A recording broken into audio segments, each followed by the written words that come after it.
Well, one place I'd love to jump off, because for anyone listening, they're kind of going, okay, I need context. I need context. So what is WildStrong philosophy? Like, what is the base? If anyone has clicked on this, like, what is your philosophy? What is the essence? I guess we want to bring people outside to spend time together and just learn how to move more with confidence, whether that's with your friends or your family or just sort of throughout your daily life. But mainly it's about being outside and having a nice time and kind of starting to look at the places that you live and the opportunities for movement within them, whether that's like a workout if you want, but for most of it, it's just kind of what could I do more of on my like dog walk or on the way to school with the kids, that kind of thing. Yeah, I mean, a lot of times in fitness, the onus is always on the individual. So, you always hear the sort of narrative of like, do you have the willpower to do this? Can you get up early and suffer, in order to do this? And we kind of want to reframe that and say, well, hey, we shouldn't have to do this by ourselves. It's about the community and the environment. And it's sort of about the people you have around to support you. And then also, how can you make this fun? How can you embed it in sort of your everyday life instead of making it something external that you have to do? I have to go to the gym and I have to suffer a little bit, as opposed to, well, I can just hang out with some friends, have a nice time, move a little bit, and then, just sort of make progress along those lines. It seems so much more inclusive and so much more sustainable. I'd love a bit of that. That sounds great. And I love the way, Gill, you describe it as have a nice time. I think that's the ultimate sustainability. Like as humans, we want to have a nice time. Whereas I look at, as you were saying, Andrew, most like the current movement culture, it typically is around a gym, which tends to be very isolated. People go in and they have their game face and they have their game gear on and they have their shakes and they go in there and and then they come out and go, oh my God, whew, thank God. It seems to be that there's more force and struggle in it, whereas what you're describing sounds very more enticing. It seems like a missed opportunity because you think people have so little free time in their lives. They go to work, they come home and they're looking for that third space, which often ends up being the gym. People don't quite go to the pub quite the same way as they used to. I mean, obviously you still do, but so many people go to the gym and it seems like a missed opportunity because, what do? You pop your headphones in, you listen to the music you want to listen to, you get on the machine, you do the movements. And it's such a missed opportunity to go talk to people, play a game, kind of learn something about people, learn about the community around you. The fact that it is isolating just seems like one of the obvious things that we can kind of sort of just try to adjust a little bit. I think there's also there are people that will go to the gym and those guys are fine. There's people, I'd say like me, and I don't really have a history of exercise. I think I was kind of rubbish at sport at school, and then did it a bit at primary. And then by the time I got to secondary school, I just didn't see myself as sporty. So I just kind of did nothing. And I wasn't doing absolutely nothing. Like I was pretty active in terms of like being outside a lot. And we were brought up rurally. So we always had access to green space and we could kind of like get on our bikes and kind of rag around. But I didn't see that as an important thing. Actually, it was very important, and it kind of created my whole relationship with physical activity as I've got older. But because at school you're kind of rewarded for being sporty, and I wasn't, and there's loads of other people like me, then you kind of, when you get into adulthood, you do have to start thinking more about how your body moves, or as getting stronger as you're getting older. And a lot of us don't want to go to a gym, or we don't want to go to a boot camp because it sort of sounds like, to me, even now, it doesn't tick my boxes. And WildStrong for me is about catching up with my friends and sort of lying under the same tree all year round, doing different movements and kind of noticing the changes of the tree and the nature around you and those little kind of micro changes with the seasons and that kind of stuff. It's a much bigger thing than just going out to work out, whatever, if that makes sense. Yeah, it's almost like a workout for your soul. Like, there's a physical element, but there's also the connection, the friendship, there's the connection to the nature. There's much more to it. There's many layers to it. Like you've kind of linked together many pieces of the puzzle and have them in this beautiful WildStrong solution. Yeah, I think also and again, I'm speaking on, because Andrew, you come from a history of exercise and sort of feel comfortable in that space. I'll talk about that in a minute. Sure. But for me, I think online as well, like I'm in my 40s, and a lot of the we talked about this at the beginning, the algorithm of social media, it really perpetuates the more extreme. So it perpetuates the guys who are really stacked and who are doing really cool stuff in the trees or like the parkour community and stuff. And I don't see myself being there, but I don't need to do that cool stuff. I just need to be able to do like the sort of movement before the movement before the movement before. And that stuff's really useful, but it's not very interesting. Yeah.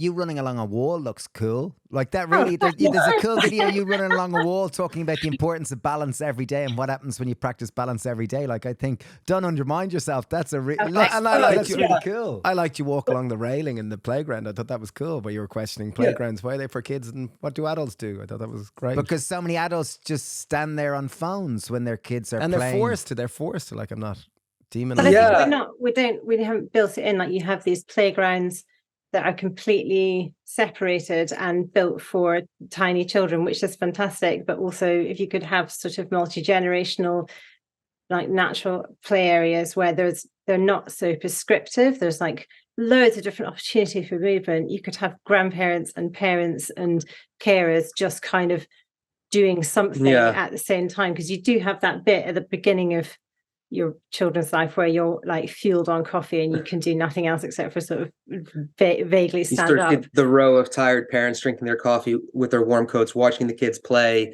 just trying to get them to do something. You grow out of that quite quickly, and you do want to have something you can do, but you are a weirdo generally if you end up balancing along the road. Yeah, and that's a big thing too. I think you hit on it as well. It's like, even if you're inclined to want to go play in the playground with the kids around, maybe it's not socially acceptable depending on the playground or the context. So it's like, how do you even create context where you feel like you can go play around, crawl, climb trees, things like that? And that's really hard to do by yourself, because if you're just one person climbing a tree in a park, you're a weirdo climbing a tree in a park. But if you're a group of people doing it and you're playing games and you're having fun, you realize other people will want to join up and ask you what you're doing. And it's sort of in a way, it's much more inclusive doing things as a group as well, because other people feel like they can join in, and with the stuff that Gill does, like balancing on the walls and everything, it's the sort of thing that people see it and they think, I'm going to give that a try. And you can get up and at first you might stumble a little bit, but walking along a railing or walking along a wall or, doing some crawling or like hanging up things, those are all things that people can immediately go out and engage with. And then, then they can start progressing from there. But there's not that barrier that you see. If you see someone who's doing like a muscle up on a tree or, a handstand walk, most people wouldn't even be able to begin to attempt that on day one, so we're trying to meet people where they are so they feel like they can go out and do it right away. We started one of Ireland's first juice bars back in about 2005 and literally have been juicing for over 30 years. It's one of the quickest way to rebuild your immune system and literally get the essence of any fruit and veg. It's something I do regularly to ensure that my kids are getting more fruit and veg and more high nutrient dense foods. Yeah, we've partnered with a company called Nama Juicers. They make incredible quality juicers. They've innovated the standard juicer. It's an upright masticating juicer with a hopper. That means that you can juice hands-free. So you simply load the fruit and veg up the top and you don't have to, you just step away and it juices itself. It makes super high quality juice where the pulp literally comes out dry and it's easy to clean. They come with a 15-year warranty. They're offering you 10% off with the code HAPPYPAIR10. That's simply go to namawell.com, use the code HAPPYPAIR10 for 10% off at the checkout. Wonderful juicer, couldn't recommend them more. We're all about nature, health, and living a natural way of life. Back about 8 years ago, a friend, Tony Riddle, suggested I have a pair of shoes, lads, that are going to transform your life. And it's like, go away, Tony. They were a pair of Vivo barefoot shoes. They really were. They're amazing. They're minimalist, they're eco-friendly, and they're designed to let your feet move as freely as they would barefoot. It's about getting closer to nature with every step you take. They really are amazing shoes. They come in ranges for men's, women, for all aspects. Kids, they're a B Corp company, which means they're certified as being people working in a sustainable manner. Amazing people. We've hung out with them loads, and they really are at the forefront of health. We believe in them so much that we've become ambassadors. It's all we've worn for the last 8 years, for running, for streetwear, for, they're even tuxedos. When I wear a tuxedo, I got a nice kind of formal pair. So they do offer a full range. Use the code HAPPYPAIR20 to get 20% off your next pair. And even as soon as I've got a baby girl, Fia, she's 8 months old. And as soon as she starts walking, I will definitely make sure she starts with a pair of Vivo barefoot shoes, because they have a wide toe box, a minimal sole, and they'll really help connect her with nature and her natural movement. Research has shown that if you do wear a pair of Vivo barefoot shoes within a number of months, your foot strength will increase by 60%. So yeah, so check them out, 20% off with the code HappyPair20 at checkout, vivobarefoot.com. One thing I'd love to, like, I'm loving talking about everything, and I'd love to go off in a million tangents.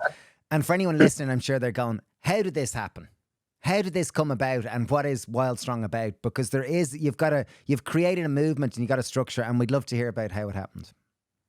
It's kind of two. Yeah, we're two sort of very different people, and we're just sort of lucky that. And your husband and wife. We are, yeah, but I'd say we've got very little in the way of overlapping skills.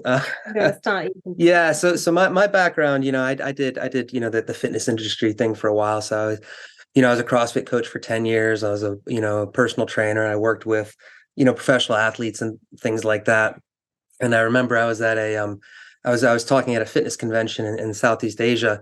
And I was looking over the conference hall, and it's just like you were saying earlier, you have people with their shakes and their special multicolored tools and gadgets.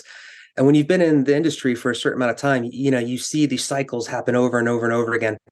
What's the hot new thing? What are we selling? And I was looking at it. And it's like, man, I can't do any more of these, because it's just, in any country, it's gonna be like the 5% richest people with the most time and the most resources sort of congratulating themselves for spending lots and lots of money and time working out in these really complex and sort of, isolating, sometimes like elitist ways. And I thought, I can't do that anymore. So I left the fitness industry and I retrained in public health, really trying to focus on health promotion, so this idea of like, how do we create environments so that people can go out and move? One of the adages of health promotion is how to make the healthier choice the easier choice. So how do you create this environment where people are sort of compelled to go out and, use green space and walk and move, rather than try to browbeat people or tell them they have to do it. So I was working in public health when COVID started. And, I was starting to get pretty burned out, because, I really wanted to work with communities. But, as a result of COVID, most of it ended up being, tracking and doing statistics on things like mortality and things like that. And I thought, I can't spend any more time looking at all these numbers and statistics, because I got into this because I want to help people. So on one level, you had the fitness industry, which was too individual and hyper specific and just focused on individuals, and then you have public health, which sort of at some level can reduce everybody to a statistic. So I was kind of having this crisis of what I wanted to do. And meanwhile, Gill, I just had 2 kids, and sort of your body, you just go through a beating when you have children. You sort of come out the other end and you're really tired and you're sort of in pieces. And I didn't have an exercise background, so I'd done a bit of running and I'd done a bit of yoga and sort of stuff, but nothing that really in a particularly sort of focused way. And I went to the physio, and they said I needed to go and do some pretty boring sounding exercises, which I think I did for about a week and then stopped, in the way that most people do. And so then I had to create a kind of group of people that wanted to come out and do basically my physio exercises with me in the woods.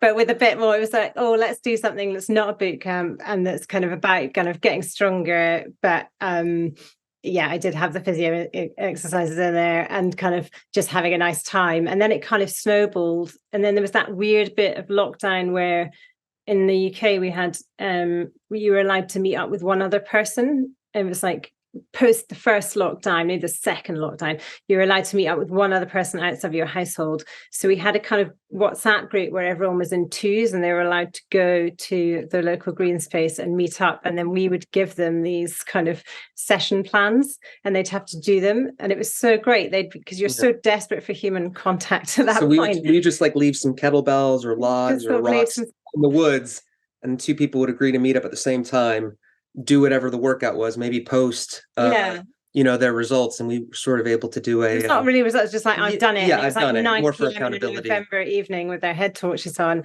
And then it was just very nice. You could kind of see this group growing. And then when we came out of that, there was just a momentum. It's like, okay, there is a space that is not, it took us a long time to find our wording and what we were. Was the only schema we had really was a boot camp for being outside, and we just didn't want to be part of that at all. So kind of over the last year or so, we've got much better at explaining what it is that we do.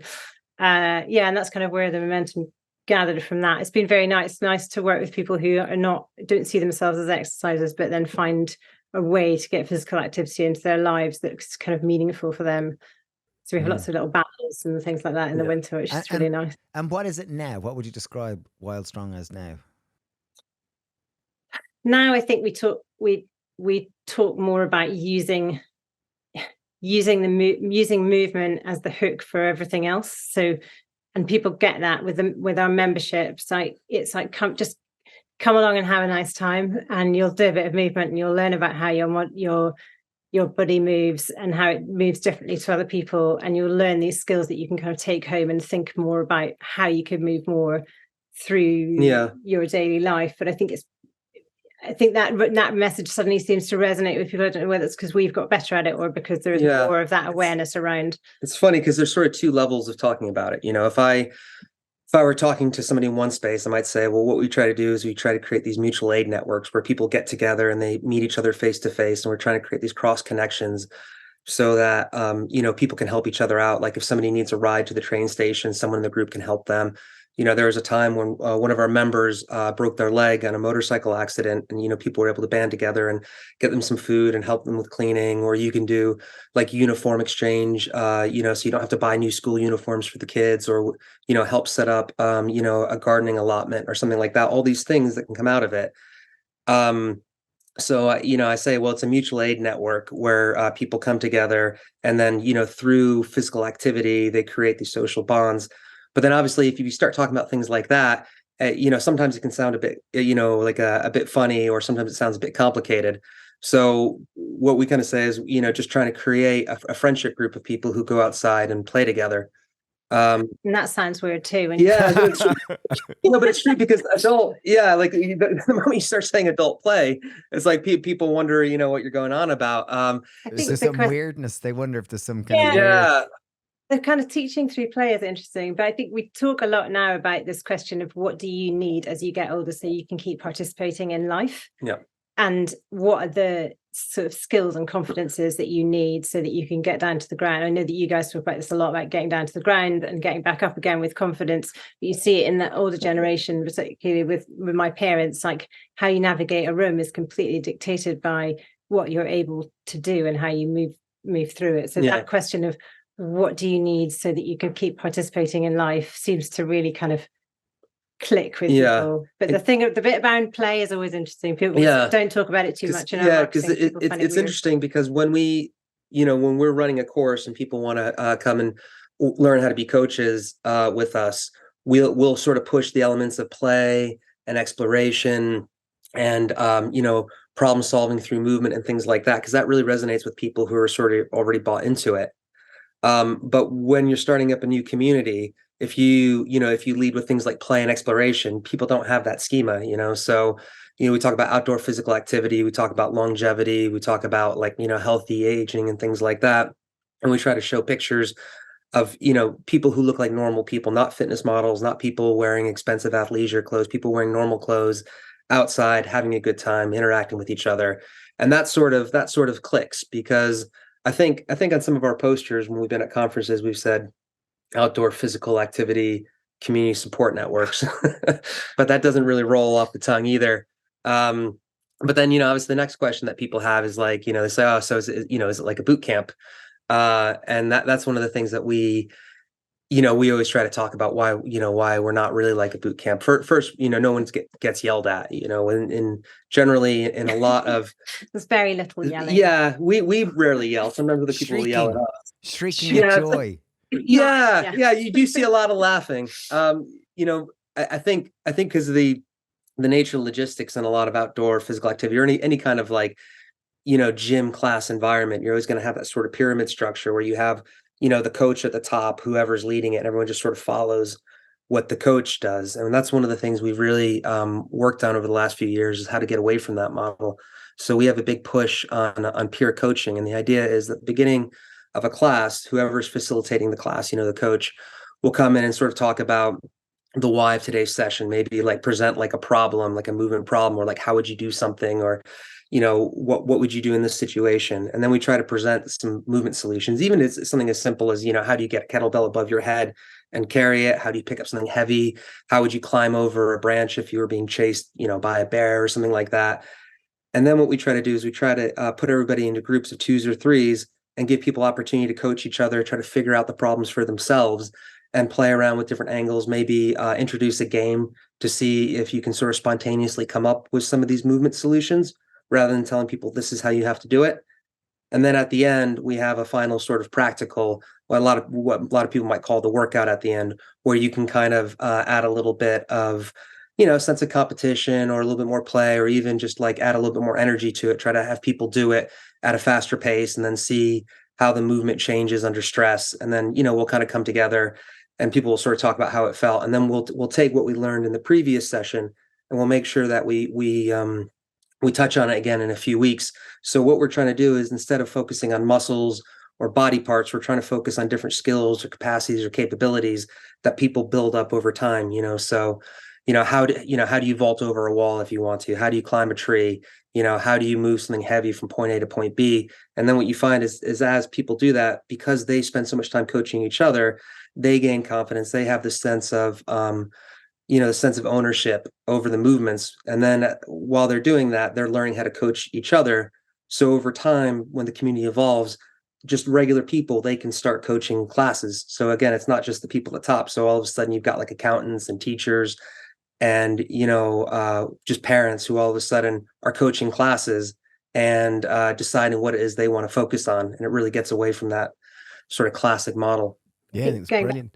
One question I have, and it's probably a really obvious one, but why outside? Because nowadays, and it's really obvious, obviously. It's really obvious. But why outside? For anyone listening who's kind of going, yeah, that sounds cool, but why outside? And especially starting in Scotland where the weather's miserable. Often miserable. Excuse me. Actually, this winter has been particularly miserable. I think there's something, I don't know, maybe post-COVID, people are a bit more open-minded about being outside. I kind of think, why not outside? Because if you're thinking about your day as an adult and you've got loads of other stuff in life going on, it's just a real pleasure to spend and to know that you have an hour outside. And in the winter, the initial months between sort of September, October, when we switch over to spotlights, they always feel, as a coach, they always feel like, oh God, here we go again. Yeah. But actually, when you get into the spotlight season, then you're in the woods in the night. And sometimes you can do kind of full moon sessions because it's so bright, but the spotlights in the trees, you actually realize that you spend all of this time outside under the stars that you would never have done, or you make time for it. I think there's something really magical about making that time and about, if you're in that same space, you kind of have you can experience it as it changes through the seasons, and you just notice all of these little tiny things. Like, my mum is a gardener and she is just very knowledgeable about the natural world, and I have I don't know whether purposefully or not internalized any of it. And I kind of have had appreciation for it, but I don't have the vocabulary that she has. But watching the little tiny changes in the same place and kind of seeing our members kind of take real pride in that place that they come to, whether it's driving rain or it's frosty or it's, really lovely sunshine in the spring and summer. I think there's something really magical about having that connection to a place with those people as well. It sort of ties a lot of things that maybe we've lost a little bit in society, if that makes sense. Yeah, I think the seasonality is really important, especially if you don't get an opportunity to be outside. And I think also the weather being a little bit miserable in a way is ultimately it's only an hour. It's all, and I honestly think the sense of commiseration sort of really adds to that the sense of community bonding. If you've been picking up rocks or flipping tires or whatever with a group of people and it's cold and snowy, when you're done, you kind of have that sense of camaraderie. Our numbers are generally higher in the winter. Yeah. Weirdly. Wow. Yeah. The numbers will go up once a group gets going, because it becomes so much more important. And sometimes the hardest thing when the weather is gross out is just stepping out the door. Once you made the commitment to do it, it's actually not that bad. It's like, okay, well, maybe your trousers get a bit muddy or whatever. Maybe you need an extra pair of boots. We talk about that, the doorstep mile, right? So it's like you just have to get over the the doorstep mile. That's a nice analogy. And I can't remember what the translation of it, unless I'll butcher it if I say it. So anyway, translation. Yeah. But Duster Mill or something. Oh no, I'm not going to say that. I was just going to say we did we were in Boston in January, and there was a thing called November Project, and it was they go out running twice a week, a similar type of like community outdoors. It was like running and workouts, and it's all kind of volunteer based and whatnot. And it was running in the snow up this massive hill, and they get more people when it's like really snowy, really like, and it was 6 a.m. running up this like icy hill, which was called Death Hill or something. Like it was some really mad hill, but there was so many people out whooping and roaring at 6 a.m. and it was really lovely. Everyone got high on life. Like it was really good, which seems very much in line with what you're doing. I love that. If you know that if you know that you're going to see the same people again, there's something. I find it really hard to make time to go and do stuff that I really want to do, particularly since having children. I'm just sort of not very good at it, and I've had to get much better at it. But with WildStrong, it's like, okay, no, it's an hour like every couple of days where I know I'm going to go and sort of hang around in the trees and have a nice chat with people and sort of catch up on their lives and check in with them. And sort of, you sort of feel like people are counting on you. You don't want to let them down. Yeah, it's nice. It's a kind of mutual. You feel it across all members, which is very nice. One of the things we really try to do is we try to get away from like this feeling that things are transactional. What I mean is, like, if you go to a gym and someone's running a class, it's like they're providing a service for you. If you go to a fancy gym at the end, maybe the trainer will give you like a warm towel or something like that, and the whole thing sort of has this hotel ambiance where you feel like you're being served. What we're trying to do is we're trying to create the sense of reciprocity. So, people going out and then being muddy and then like, oh, whatever, I forgot a towel. Do you mind if I wipe some mud off or whatever? You create those cross connections. And I think the other good thing about being outside is the movement is going to be practical. What I mean is, when you're in the gym, you're sort of training with the special equipment that's made to be picked up. It's designed to do this one movement exactly this way. And a lot of time you're sort of training in abstraction. You're training, you say, well, man, I hope if I do X amount of, lat pull downs or bicep curls, I hope that's going to translate into something. But when you're outside, especially if you're just using trees and rocks and things like that, you're doing the movement. You're training to do whatever it is you want to accomplish, as opposed to hoping that if you do, X amount of reps on something, then if you needed to, you could do that movement. I think that really resonates with people. I think for a lot of times going to the gym feels too abstract for people. We're going out and actually doing whatever it is you're trying to do, I think can be much more rewarding. Particularly with older populations as well. In terms of like that kind of getting down to the ground, confidence and balance and all of that kind of stuff, it resonates more with them, I think. One thing I've noticed that you teach or you talk about is the importance of learning how to fall, and that's something that's not taught. And like how to fall where you're not going to get hurt, and just how to practice it, because it seems like a huge amount of what you're teaching is not training for the aesthetic or a certain appearance. You're training for life, so that people can actually live a healthy life and be able to use their bodies as they age, wherever they're starting. And one thing just to build on that is that, like, the gym environment, the way you're trying to live a human experience, and the gym is, it's a very symptomatic of our society. It's, as you said, most people are in there in their headphones, they're by themselves. It's, it's isolated. It's go in there and it's functional. Whereas what you're describing is you're out in the natural environment.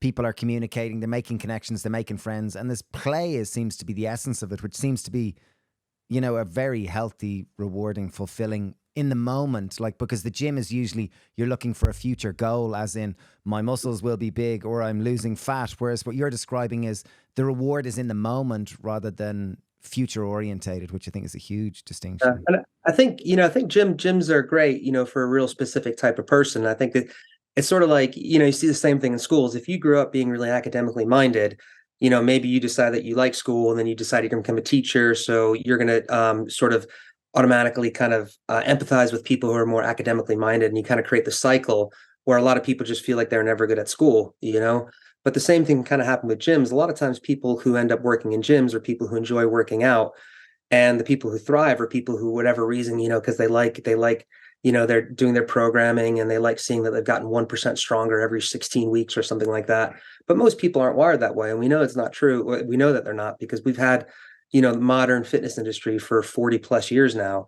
And we know, what percentage of people actually engage with it. If it were going to be a solution to, a lot of the problems we see in society, it would have started doing that, but it obviously, while it works for some people, gyms as they aren't going to be the solution, for a whole myriad of reasons. I think from sort of women's perspective, just the women that we get through are often sort of 30s, 40s, 50s, and they kind of know that they need to get stronger, but they've never seen space for themselves within the kind of strength workout community. It is quite isolating, and so a lot of us kind of gravitate towards yoga and running because it feels like a safer place, and we get enjoyment from it and stuff. And I'm not saying that there's any harm in doing yoga and running. It's just nice to get a mix. But a lot of the women that we get through the trees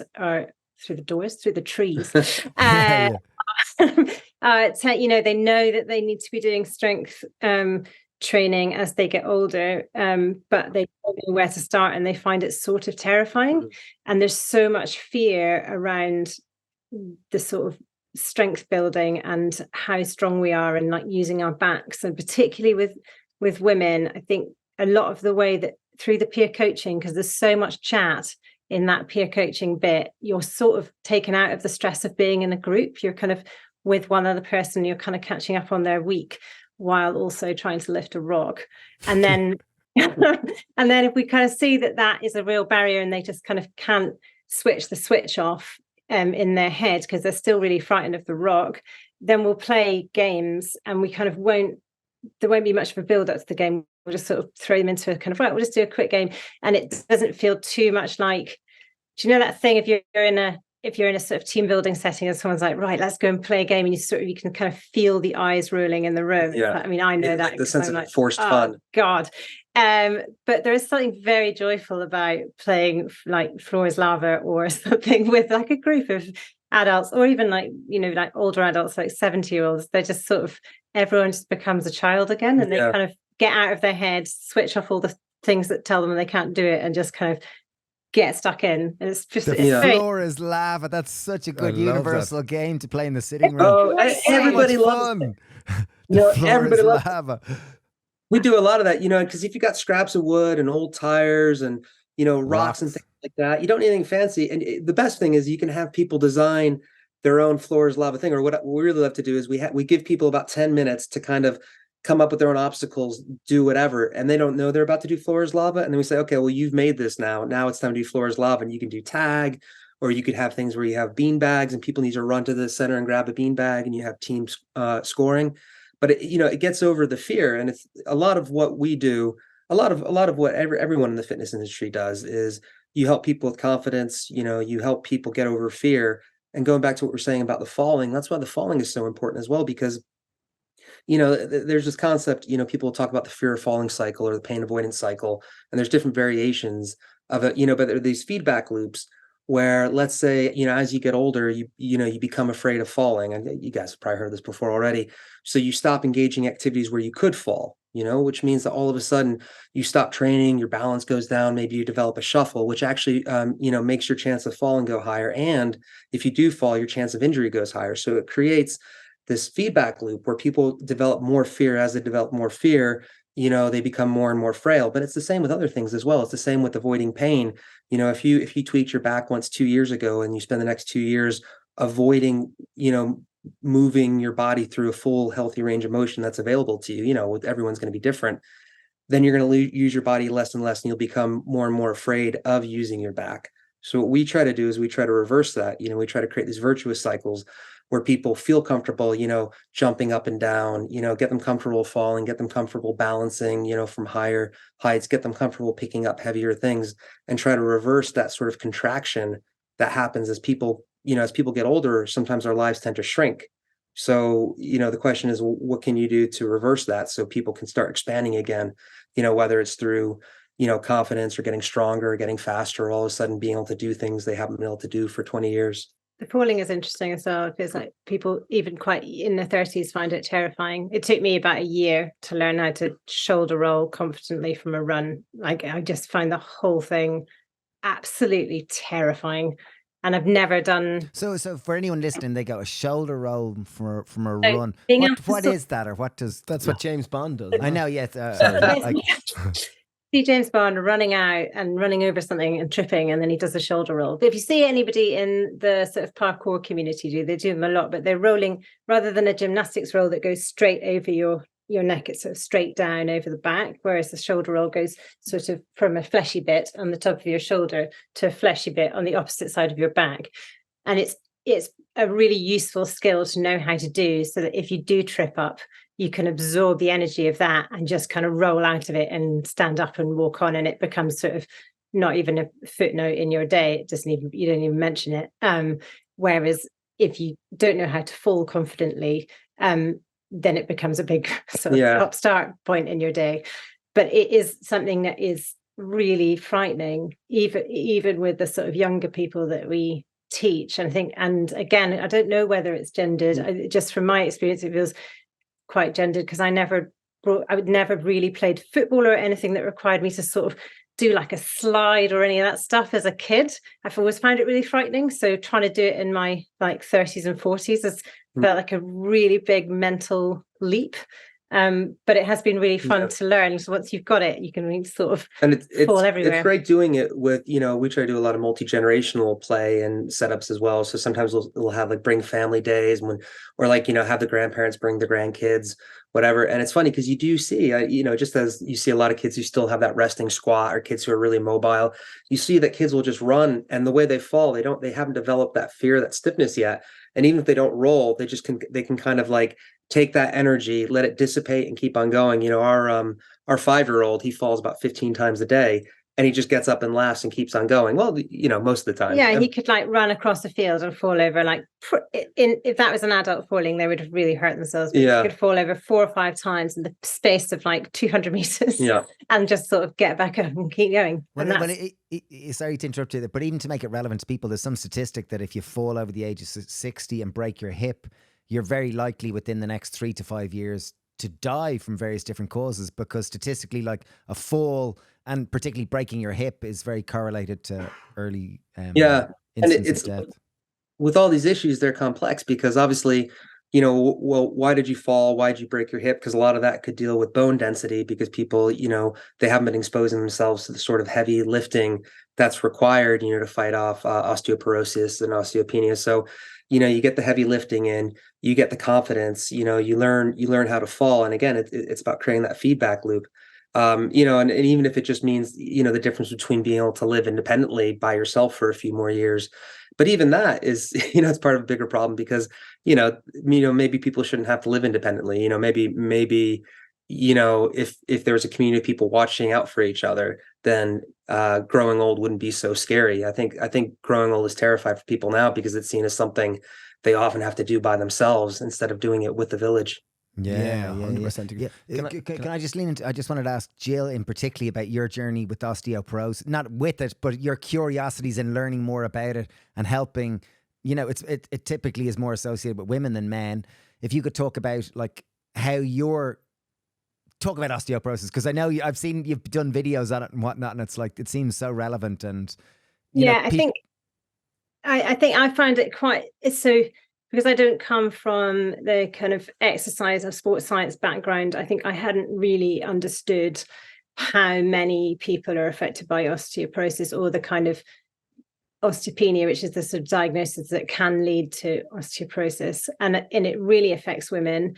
And then just looking at our membership base and how many women either have a family history of it and then have started sort of getting into strength training as a result of it, because it is osteopenia is, you can reverse it. You can sort of get into strength training and do more movement into your daily life, and it doesn't have to become osteoporosis. But if you have a family history of it, then it does increase your risk. And then a lot of the women that have sort of joined in the last few years have been in their sort of 40s to 50s, whether they're sort of perimenopausal or menopausal, and there's a big correlation of osteoporosis as well with that. So it's sort of, I've sort of grown into this phase where I'm like, okay, this is something that I had not really gauged in my 30s. And I also hadn't really understood how there are a few relatively simple lifestyle changes that you can make that means that it's not a foregone conclusion that you'll end up with osteoporosis. And even if you do have osteoporosis, you can still do quite a lot around the sort of strength and the strength training that will prevent falls, therefore becoming a break, if that makes sense. And are some of those things that you're kind of mentioning, Gill, it's kind of like learning how to fall, it's being able to, like you mentioned, lifting tires or hanging from trees, or just various activities that don't require specialist machines. It's time outdoors. If you do it with others or join WildStrong, you're addressing these issues. Yeah, I think one of the, do you know, Kelly Starrett wrote years ago, he's been writing about this kind of the shapes that you build with your body throughout the day. And that resonated with me ages ago. I think Katie Bowman talks about it as well. And they just have a very good way of sort of talking about your muscles and your joints can move in all of these different complex ways. And when you're born, they can mostly move in all of those ways. And then as you get older, depending on where you're brought up and the environment that you're brought up in, or the society that you're brought up in, we do sort of quite restricted movements. But if you think about, as you move through your days, how you can get in as many different shapes with your body as you can, and whether that is doing exercise, if that's your thing, or whether it's sort of trying to sneak in a bit of sort of strength movement throughout your day, whether that's like a bit of hanging, a bit of falling, a bit of crawling, just to try and increase your movement patterns and therefore increase the options that are available to you as you get older. And yeah, I think that's that.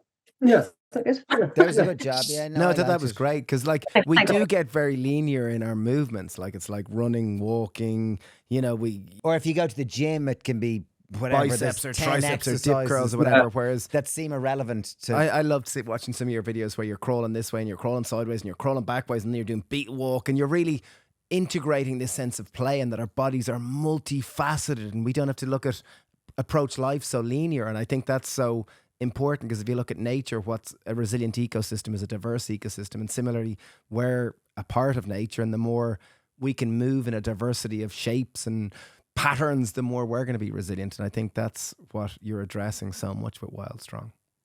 Yeah, and I think sort of being able to look at that, we sometimes talk about learning new movements as learning a new word in a language that you've just started learning. You suddenly learn a new word and then suddenly you hear it everywhere and you think, God, is that word always being muttered in my presence? Because I've never heard it before.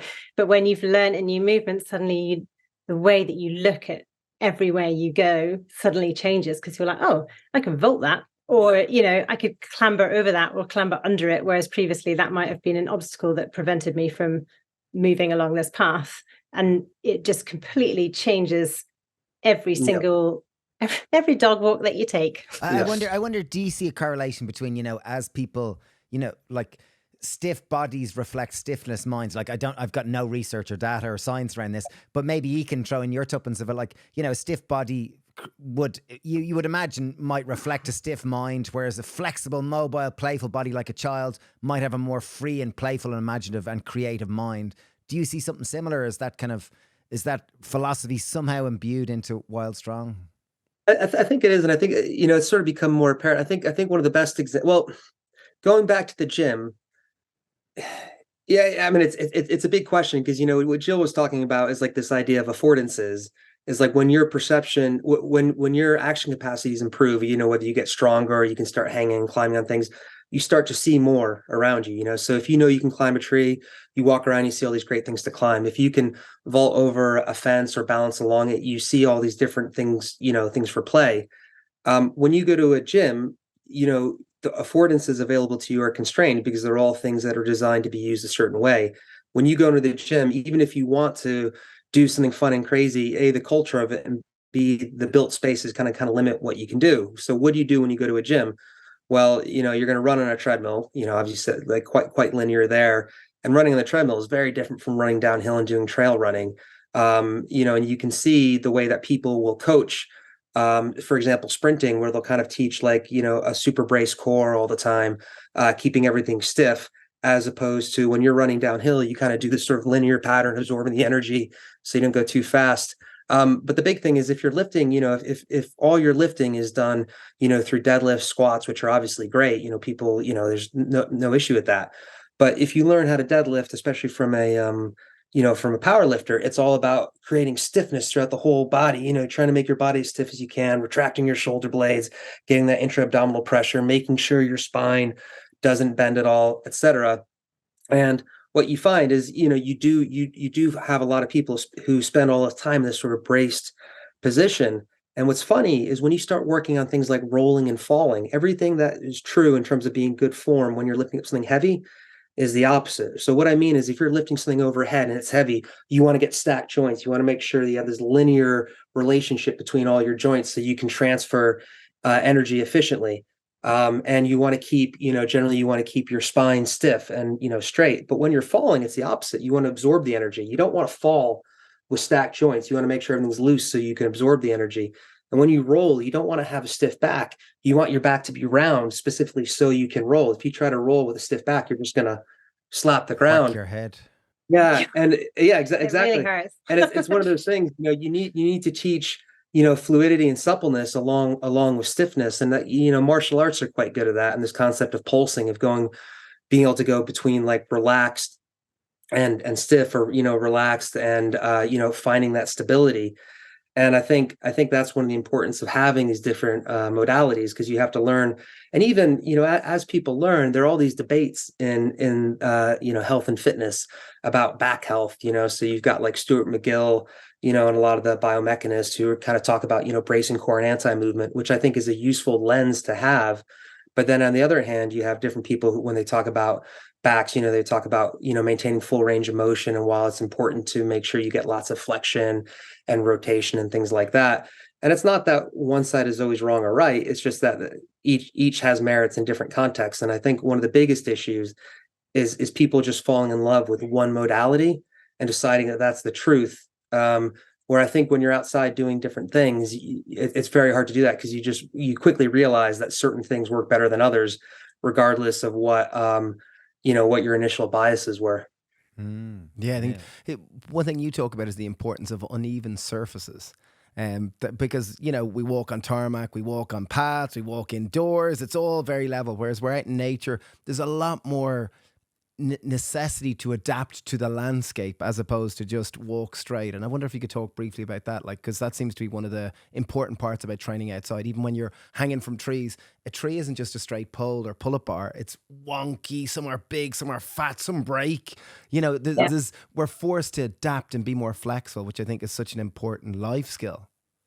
Yeah, I think there's a lot of fear around the uneven surfaces bit. Is always really interesting, particularly when people have first joined us. We don't talk, I know that you guys are quite passionate sort of barefoot advocates, and we are too. We won't talk about it too much. We kind of leave that up to the barefoot guys. People can wear what trainers they like. That's fine. But I definitely think there is a real merit to being confident in kind of moving across uneven surfaces. So whether that's running, or if you're kind of off running, whether that's just kind of walking fast, forwards, backwards, just kind of getting your body to adapt to it and learning how to adapt to it, so that, and it kind of feeds back into that falling. Like if you're suddenly in a position that you're not expecting to be, your body knows how to respond to it rather than kind of freaks out.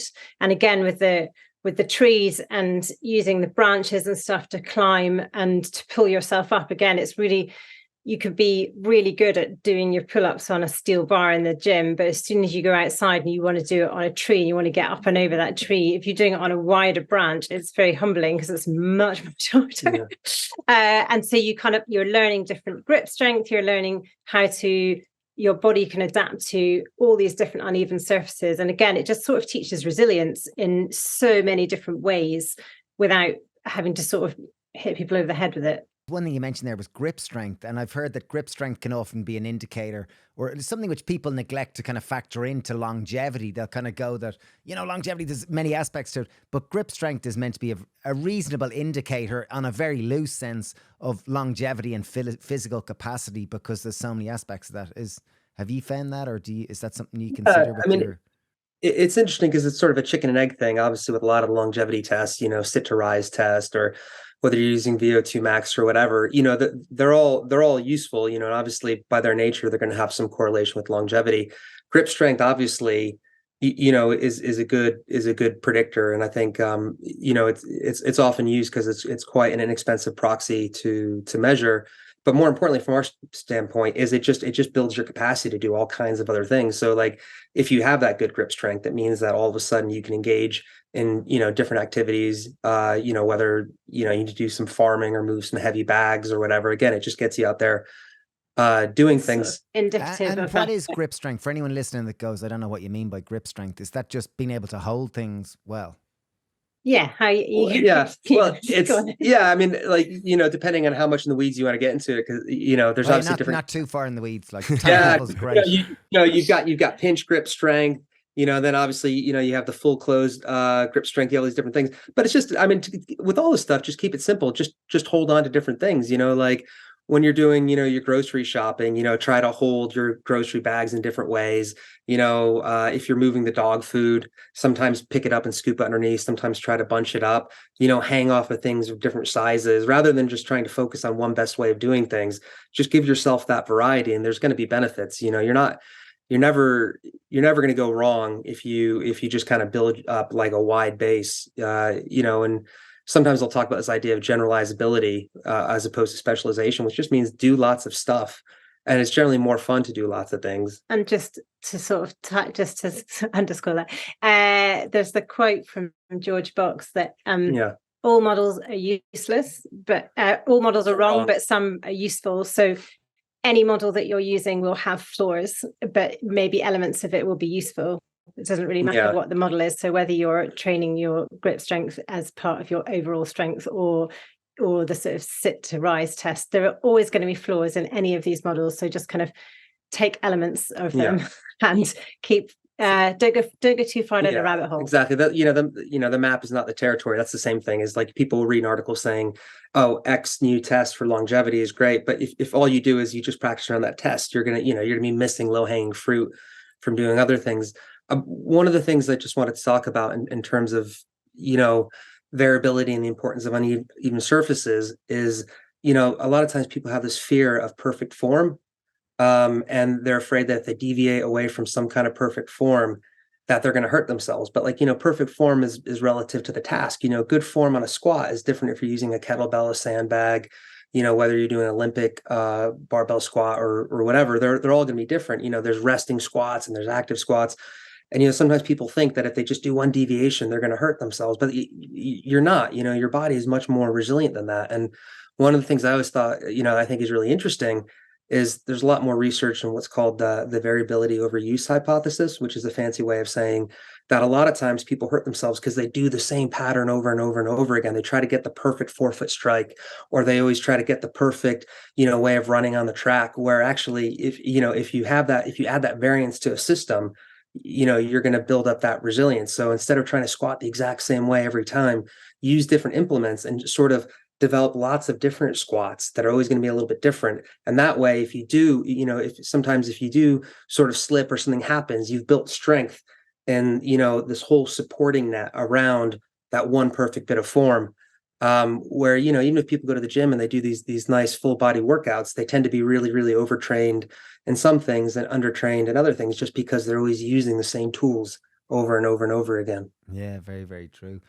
I'd love to learn more about, because WildStrong, it seems like there's more of a movement. Like it really is. It's like a philosophy and a movement, and you've kind of embarked it now with your courses and your franchises, and there's groups. It seems like there's 5 or 6 different groups across the UK, and the potential, like, because everyone wants to feel better, everyone wants more social accountability and more community and around intergenerational community, which is really important. Where you have kids, grandkids, grandparents, and other community members all being close together. And we believe in what you're doing so much. So I'd love if you could tell everyone listening about, your programs, your courses, your franchises, and how this movement is relevant to everyone, because it really is. It's so important. Thanks guys. I should get you on our marketing team. Yeah. So we developed the course, level 1 training course a few years ago. We mainly made it because we wanted some of our members to become coaches. And Andrew used to teach personal training courses years ago. So we had a good idea of what we needed and what we didn't want it to be. And so over time, we've developed it. And now you can take it if you want to be a movement trainer yourself, but you can also take it at a reduced rate just for your own interest. If you want to learn more about movement and how your body is different to other people's bodies and how we move differently as we age, and the kind of community building aspects of not just WildStrong, but like what it is that we need on a societal level to kind of flourish, then you can join our course just on we call it a community trainer rate, and that means that the courses are super mixed, so that you'll get some movement geeks in there. That's great. But we also just get just sort of different people who have a unifying interest in movement and community building, but it means that the conversations that come out of it are super interesting, and everybody, our youngest so far has been in their 20s and our oldest participant has been in their 70s. So it's a mixed bag, which is good. Yeah. And then we have a few WildStrong franchises across the UK.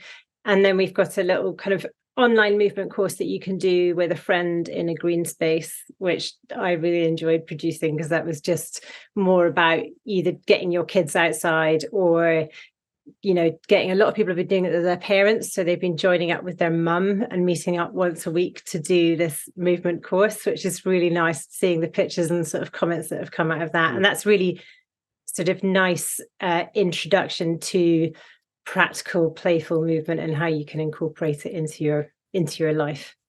Wow, brilliant. I like the idea of people doing it with their mom once a week. Really that nice. Sounds enriching in so many ways, even if you move very little, just to be playful outdoors with your for an mother. hour. Playful with your mother might redefine the relationship rather than parent-child into, here we are, we're both, we've got to do that. Okay, oof.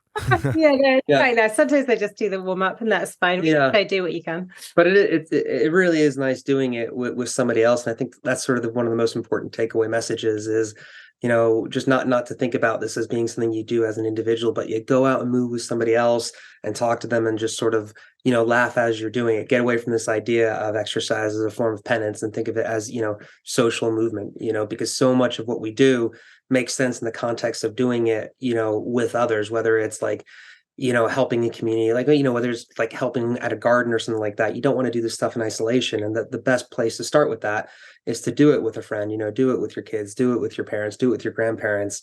And it just completely changes, the sense of enjoyment and participation. Yeah, it's hard to do something really punishing if you're doing it with your mum. Yeah. Okay, last question I have is about the importance of climbing trees as an adult. Go on then. Go on then.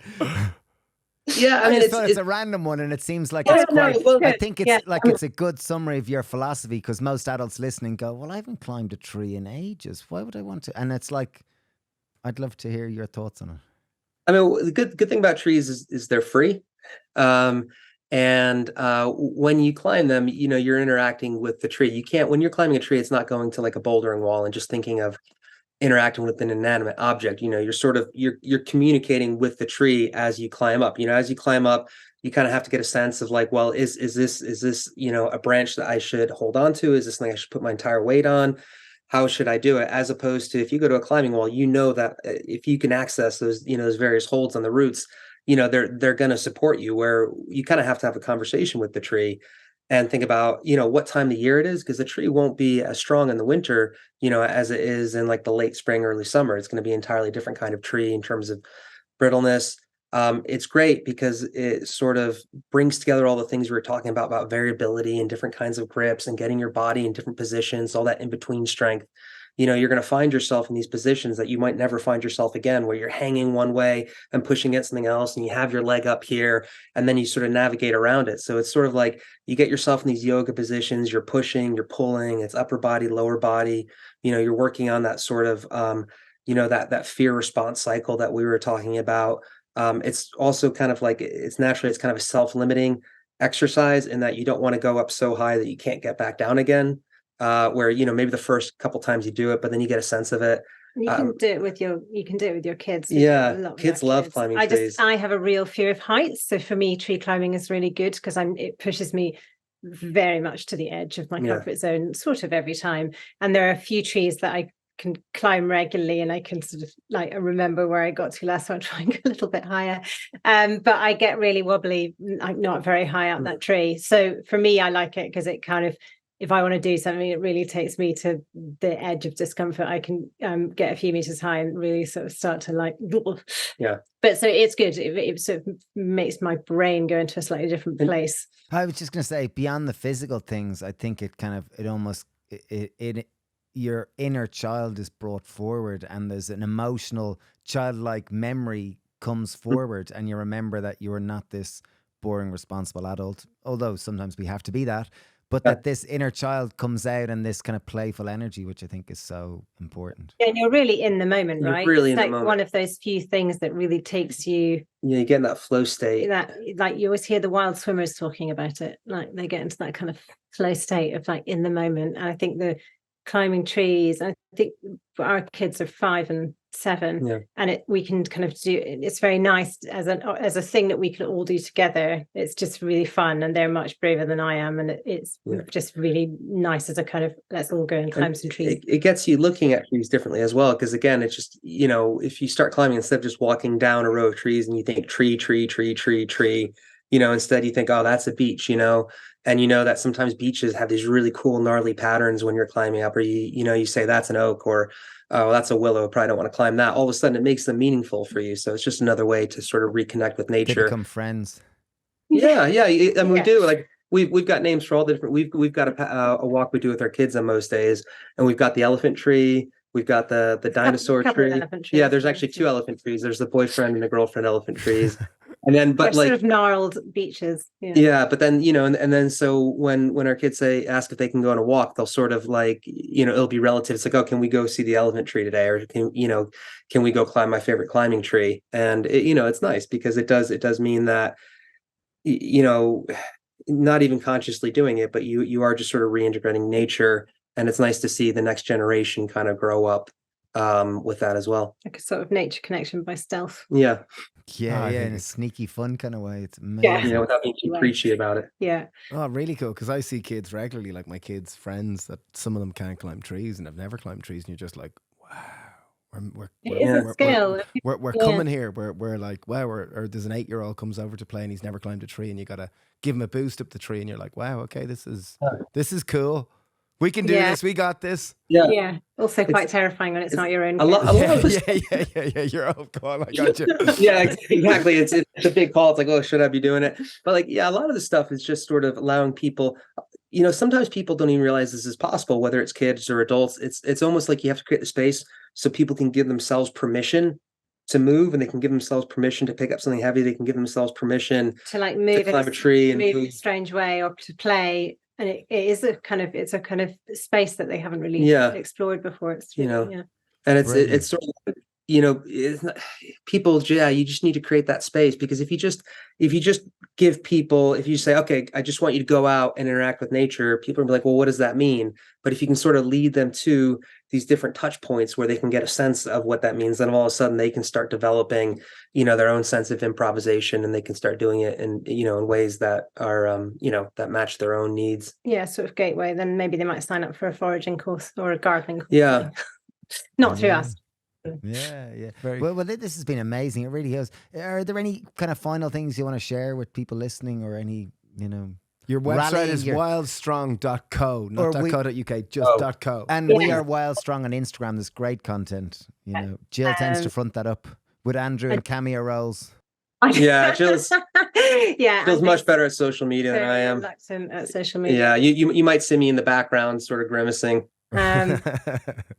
Yeah, I think in terms of parting things, just kind of keep moving and having fun, and don't get too far down the rabbit hole. Yeah. Yeah, keep it broad. Keep it broad. Yeah, keep it light. Yeah, keep it broad, and just do it. Do it with other people. Just hang out with other people. Just in some way try to build a community, or try to find people or friends or family members you can do this with, because it just really makes it much more enjoyable and meaningful. And where are your locations where you do work out on a weekly basis? So we've got in the south, we've got Berkshire and Hertfordshire and North London, and then in Scotland we've got 2 in 5, weirdly, and then we've got a new one coming in Wales that we haven't announced. Coming soon. So that's very exciting, because it really is a movement. Like we believe in what you're doing so much. So we blow wind in your sails in every way we can. Well, thanks. We've got a few coaches that are not under our under our banner as well, which will be listed on the website next week. So if you're not in an area that we serve, then there may be some coaches in your area. Cool. Brilliant. Cool. Well, well done. It's been an absolute pleasure. Yeah, well done. Yeah, please. The time. Really appreciate it. Yeah, likewise. And if we can ever help in any way, we really, really love what you're doing. While we have you, once a week we write a newsletter. It's called Happier. It's got simple, tried and tested practices to make your life better. We include recipes and practices that you can apply on a daily basis to make your life happier. We've had lots of people say before that it's really helped make their life better. So you can sign up on the happypear.ie, our weekly newsletter called Happier.